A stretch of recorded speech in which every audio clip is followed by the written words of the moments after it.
Kung kailang pa winter na dito sa amin, ay saka naman namumunga itong aming sigarilyas. Ayan o, merong maliliit na bunga at marami pa akong mga nakikitang bulaklak.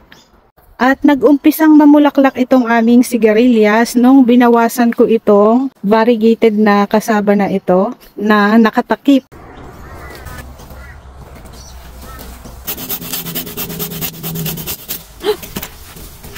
Oh my God! Ang bigat ah. Ang galing na.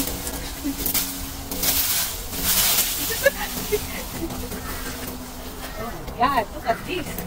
So yan yung pinutol ko na variegated kasaba. Nag-i-sprout back na naman ng panibago. Nakatakip kasi siya dito. Kaya pala hindi siya namulaklak ngayong spring. Kaya ngayon ay babawasan ko itong kamuting kahoy dito para magkaroon ng sunlight. So tanggalin ko itong mga stem ng kasaba. Ayan. So itong mga pinutol ko na ito, pwede pa actually itanim yan.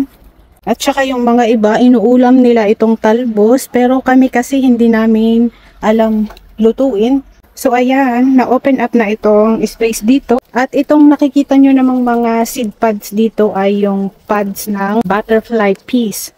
Inalis ko na rin yung mga natuyong vines para mas makapenetrate pa yung sunlight. Ayan, medyo maaliwalas na dito. At itong aking ampalaya, meron pang mga panghuling bunga.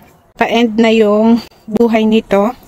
Pero itong sigarilyas ay namumunga pa dito sa amin hanggang first month of winter. So hopefully ay makaharvest kami ng maraming sigarilyas. Meron pa dito sa likod.